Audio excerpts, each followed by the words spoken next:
Privacy is probably one of the biggest issues of our time. According to the U.S. Department of Justice, 4,000 people are hacked by ransomware every day. If we don't step up and be proactive about our privacy, we're all going to be the victims of identity theft. You see, I created the Delta method for streamlining technology and offering a better customer experience. So have the courage to increase your understanding of cybersecurity. Take action on what you learn. You don't want random unknown IT guys. You want Matrix Force. We protect over $6 billion in assets. This is an important message for everyone with a computer. That's a message I wanted to bring here today at NASDAQ. It's a dangerous place on the internet. Don't be easy prey. If your IT support is not vetted, then you should forget it.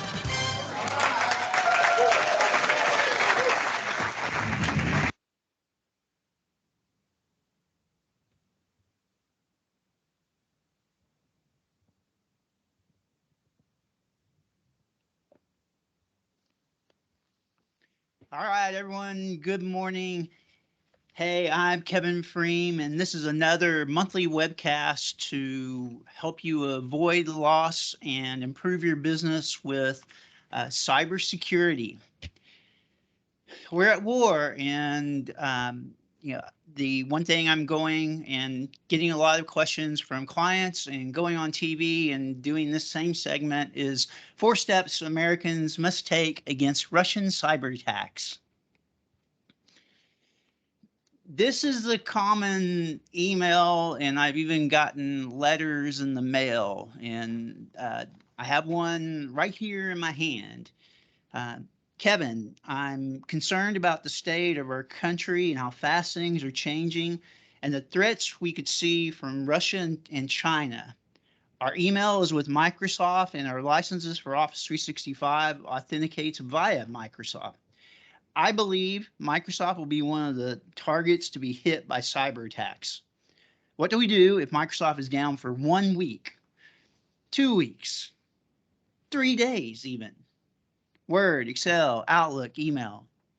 We can only expect Microsoft to do everything they can to secure and fix it if we go down. I'm sure probably 80% of the US will be in the same predicament. Is there something we can do to have a plan in place should something like this happen? Well, obviously the answer is yes, and I'm going to give 4 actionable items here today. Now, for those of you who don't know me, I'm Kevin Freem. Only in the USA could a poor handicapped kid from rural Oklahoma become America's cyberist. I'm not a famous criminal hacker, but my name literally is a trademark for the cybersecurity industry. I coined the term cyberist, and I developed the Delta method, which is patent pending for streamlining technology for competitive advantage. In 2015, the FBI reported there were 1,000 businesses in Oklahoma alone that were being hit by ransomware. So I got together with other global cybersecurity experts, and we wrote the #1 best-selling book, Easy Prey. These same topics you may have seen on national TV news, and I presented them at Harvard, NASDAQ, and Microsoft. Each day on LinkedIn, I teach people the Delta method on change your game and how to have the best year of your life. And I'm on a mission to help 1 billion people with cybersecurity.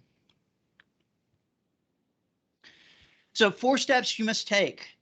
The CISA, the Cybersecurity Infrastructure Security Agency, has released a website to be cyber smart, and it has basically the 4 common things that you hear all the time. I flipped that and put it into an acronym that I call MUST, and also added some more pointed features for this. So multi-factor authentication, update your preparedness, which nobody's doing. Strong passwords is kind of an old one, but I have a different spin for you. Think before you click is also just a lost kind of topic out there that I will also say, no, that's not good enough. So MFA, nobody can explain it, not even in our industry. You get a long paragraph. Listen, all it is password protection.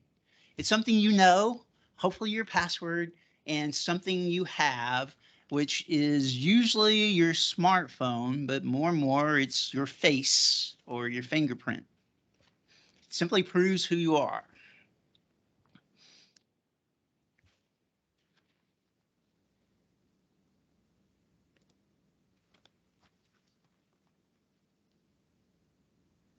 Multi-factor authentication provides more security for your business. Here's how you set it up. When you sign in, you'll be prompted to provide more information. Select Next. From the drop-down menu, choose Mobile App, then choose how you want to sign in with your mobile app. Choose Receive Notifications for verification to authenticate directly from your mobile app, which may include fingerprint authentication. Or choose Use Verification Code if you would rather enter a new verification code each time you authenticate. Then Set Up. Now you'll need an app on your phone to continue, but leave this window open on your computer. On your phone, select your device's App Store. Search for the Microsoft Authenticator app.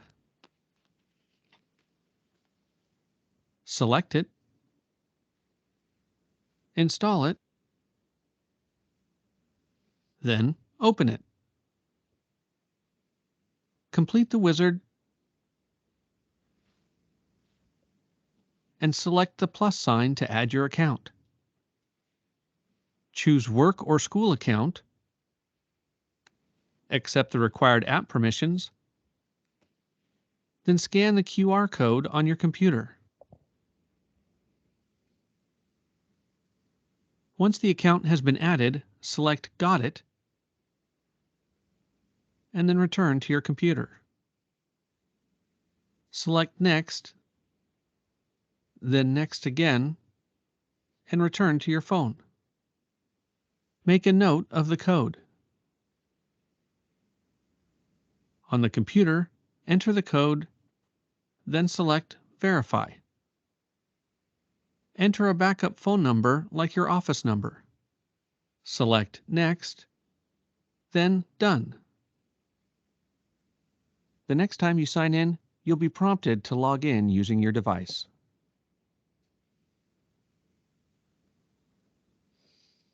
So that's really all there is to it. Now, there's a couple of gotchas here, and I want to really point them out because it's not talked about. When you can, you want to use incognito mode. Now, the browser wars are over. It's the same browser bits for Chrome or Chromium on Microsoft. We're showing an example with Office 365, but this works if you're with the Googles or if you're one of the fruit people. This is a known gotcha that everybody needs to understand. So if you don't use incognito in the mode and you log in on a browser on any device, and you're always prompted to say, hey, would you like to stay logged in and be remembered? You always want to say no, because there's this little file called a cookie that's saved in that browser. And when you say yes, all someone has to do is they can use an add-in that's from the Play Store or the Apple Store, or they can use a little tiny piece of code.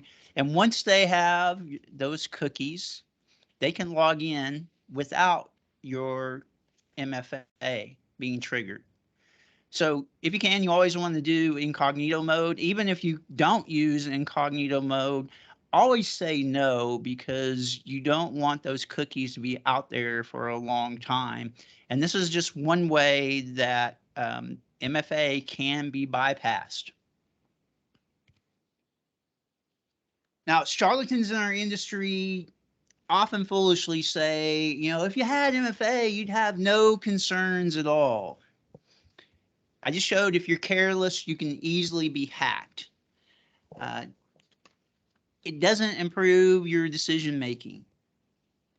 And when you hear stuff like funds were diverted to cyber criminals, that means someone willingly gave away their credit card or wiring information. Now, the example showed an authenticator, and today you don't even have to put in the code. You can simply, it comes up and says accept or deny. Use the authenticator because it doesn't require minutes or doesn't ding you for your account for texting. You know, so if you're on a plane, for instance, and you can't get a text or a mobile phone call, the authenticator still works. Lots of people say, I don't want all of my staff to be harassed by this thing all the time. Well, generally you can set, so if you have trusted devices or locations, the IP range for your network can be put in, and MFA will only be triggered on new logins or every 90 days when it has to verify your token and that you're still you. Listen, this is MFA is something that everybody finds every setting for videos and how to post things, and turning on MFA is always in settings and security, and you put in your phone number. It's really that simple. And if you're smart, you have a backup phone number, and just like you have a backup email address.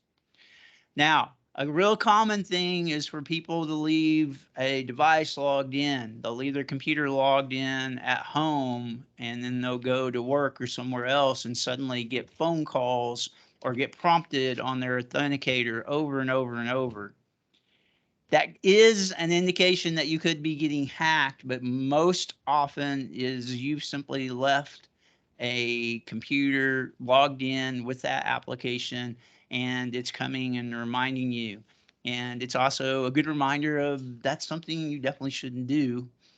And if you have any services that you use for anything personally, for business, it's time to get rid of them if they don't have two-factor authentication. You update your preparedness. Now, the CISA website, Be Cyber Smart, says, hey, just update your devices and update your software. Well, of course, you definitely want to do that, and everybody's heard it. But the reality is that almost all ransomware attacks happen because even in spite of that they had current updates and that they had current antivirus. So that's not a thing in and of itself. What you need to do is preparedness.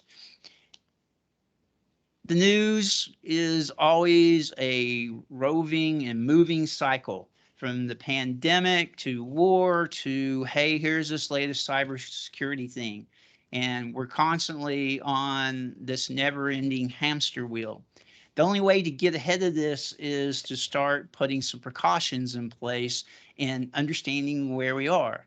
So the biggest one that almost nobody is doing, but everyone in any business owner in the U.S. is actually required to do this by the FTC, the IRS, and you can go down a list of other federal agencies, not including any kind of regulations they have for their industry, and it's called incident response.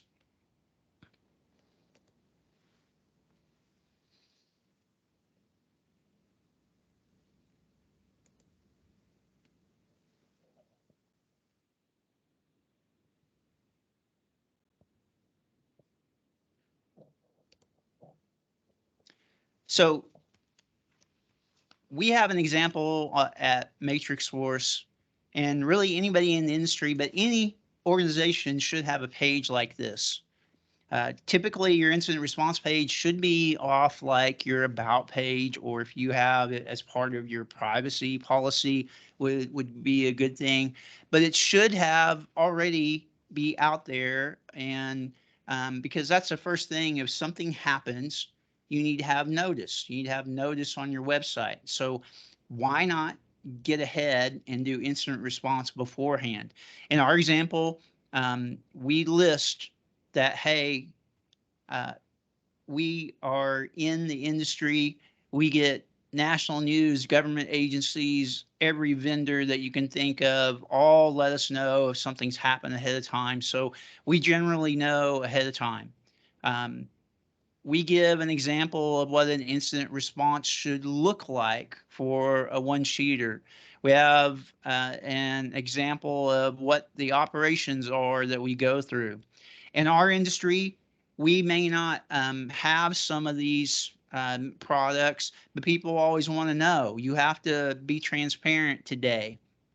A good example is uh, obviously we're a major cloud provider for Microsoft and we run it internally and that's what all our clients are on.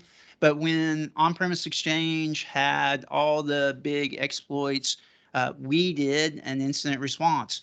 Instead of having to do build a web page and send out emails and all those kind of things, we already had a page there. All we had to do is upload a standard format for incident response and do a PDF and let our clients know. So the other part of incident response is if you're smart enough then to have multiple channels, because you have to assume that maybe your website is down.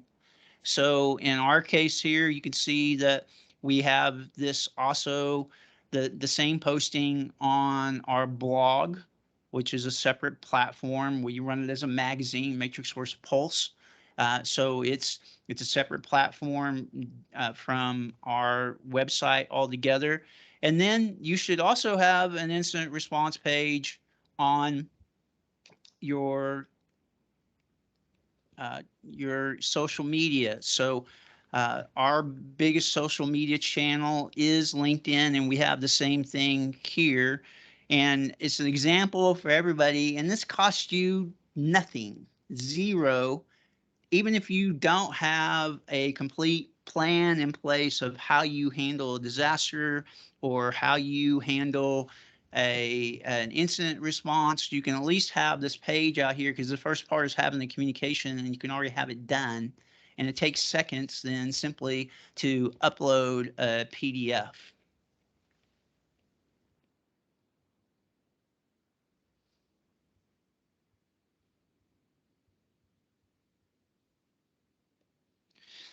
Now, the third part of preparedness, and there's a lot of pushback that I hear, is you should be having a regular risk exam. Just like for your health, you have a regular checkup with your doctor. You should have that, and your IT people, whether they're internal or external, can't check their own work, and they aren't responsible at the end of the day for your assets or for your staff. None of these things are just don't click on stuff. It's or talking about it. This is actually taking some action, and let's start getting a little bit ahead. S, strong password. I covered it before, and if you think back to the picture, it's the same issue for passwords. Passwords are saved as a file that's very easily cracked. It's not encrypted, so never save a password in any type of browser, just for that factor, because once you have the password, I can simply move from device to device. And that's the same on parallel is every device now should have its own admin password. And yes, there's automated ways to do that, but that's so that an attacker can't get on one machine and then easily move from machine to machine and capture everything that's on the machine, especially if users have stored passwords in their browser. Now, it's been a long thing of, hey, passwords should be X number of characters long, and you should learn a moniker, or and don't use password 123. Well, listen, today, for right now, the recommendation is still to use a password manager because it's only one password that you have to remember. It does have two-factor authentication on it, and it does not store those passwords in your browser. It's at that service and they're auto-generated, so you know that they're all unique and strong. So the more important thing and what we should all be moving towards, and hopefully most of America gets onto this new type of login, and it's called passwordless, where quite literally you have a biometric for your face or your fingerprint, and then you have the authenticator on your phone, and we don't have passwords anymore. Those have big ramifications for applications, but as we go forward, all those applications are kind of the same thing. They all should be within 5 years. All your equipment should be within 5 years because otherwise it's not supported by the manufacturer, it's not warranted by the manufacturer, and it's a security risk and a liability.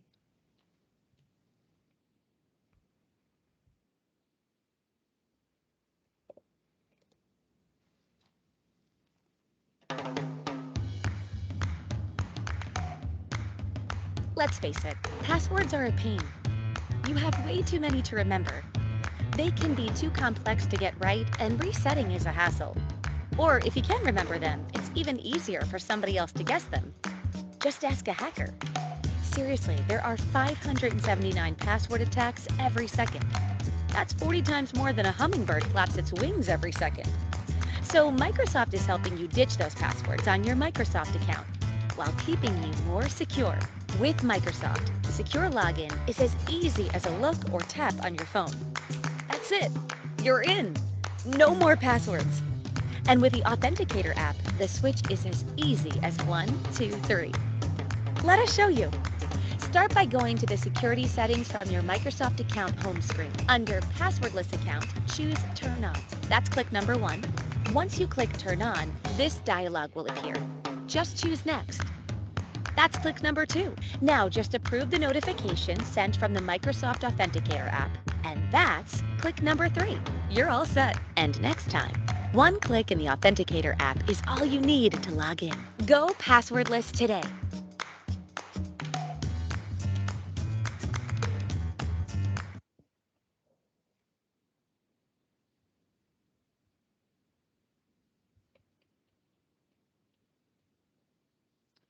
And that will be a great day when we get to that, because then we've just eliminated the biggest hole that we have.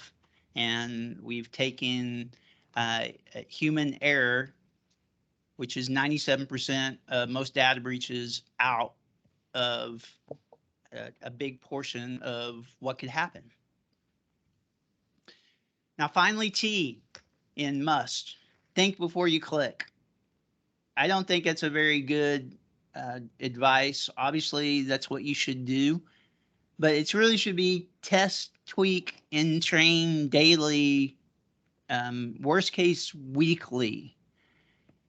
Just like your incident response, you should have some risk program that you go through of what's acceptable use and what's not acceptable use.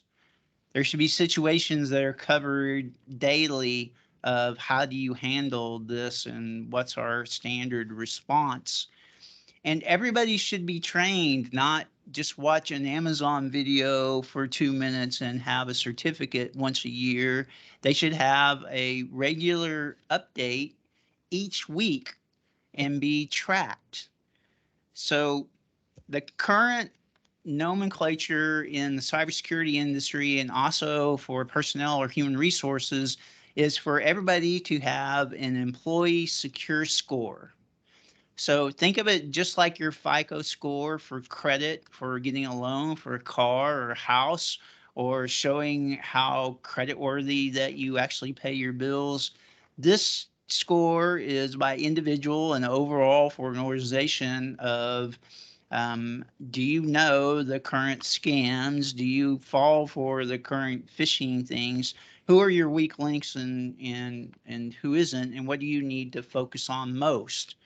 And so instead of guessing and hoping that someone doesn't click on something, you now have a score and and things can still happen, but now you have a record of we're at least doing a normal course of business that no one can really throw rocks at or attack.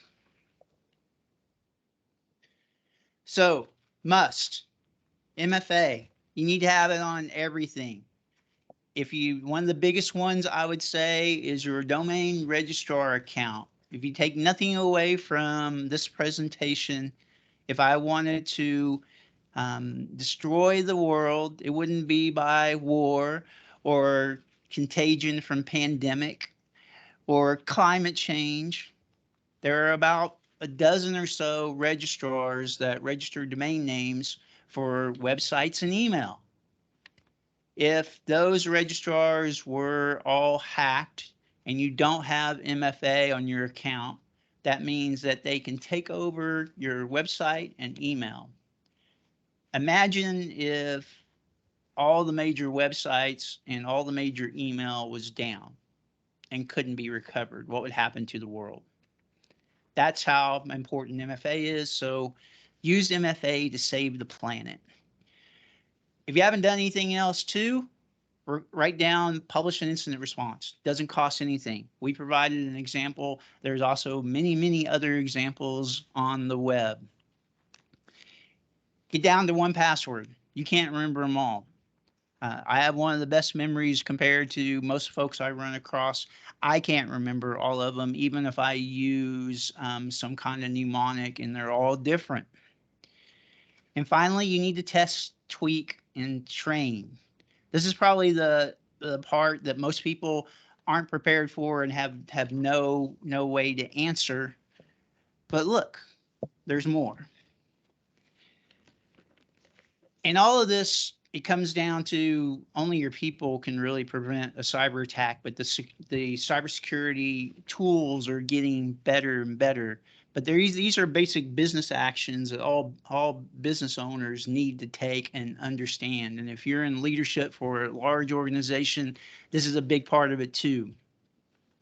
As a special bonus for attending and for the rest of the week, we're offering free data breach training that is this weekly update that does give you that ESS score, that does give you all those other feedback and that extra protection.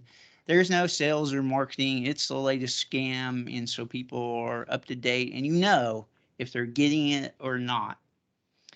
The other thing that we're doing that is I'm really excited about, we've done over 2,500 security assessments so far this year. We're able to offer at no cost a cyber risk assessment that's required for your cyber insurance. You should not be filling out your cyber self-assessment insurance risk by yourself, because if you do, it's like pre-existing conditions, and you need to know that you're answering $5,000 or $10,000 potential questions each time, and if you don't answer them right, you could be disqualified or even fined for fraud. So this is a big part of it. You have to kind of know where you're at, whether you decide to take some action on it or not. That's knowing is half the battle. So with that, you need to get MFA in place. Take a look at what are we doing for risk. If you Google IRS and security risk, you'll see their recommendation, the same thing with the FTC. And you should start training people, other than just simply telling them don't click on stuff is not good enough. At this point, I'll take a couple of questions. Someone said, listen, Kevin, you didn't say, you left off without the lead of, you didn't answer the question about, hey, I have Office 365. Tell me, allay some of my fears. So Unlike Google, Microsoft is a hybrid environment. You can actually download software. Most people do. So those products only authenticate every 90 days for their tokens. So as far as being instantly down, if Microsoft's not available, that's you're going to be able to continue to work. The other part with that is Microsoft is one of the few, and they're the leader, believe it or don't, in security. They have a service trust portal of all their audits, what their process is for disaster recovery. They have hundreds of data centers. Most of them aren't published publicly. So it's the same kind of thing. If a data center is down across the world anywhere, they have replication in place and they have an encapsulation, just like we talked about, that should be for every device. That was a great question. Obviously, none of that. You should be having a risk exam and start putting your own disaster recovery and walk through these things, not only with Microsoft, but for your accounting and anything else that's critical for business. Hey, I want to thank you all for letting me bring you this vital information. If you have more questions, simply call in. You can go to matrixforce.com and schedule a consult with me or one of our cyberists. And if you have a question directly for me, you can email me at kframe@matrixforce.com. Remember, the internet's a dangerous place. Don't be easy prey.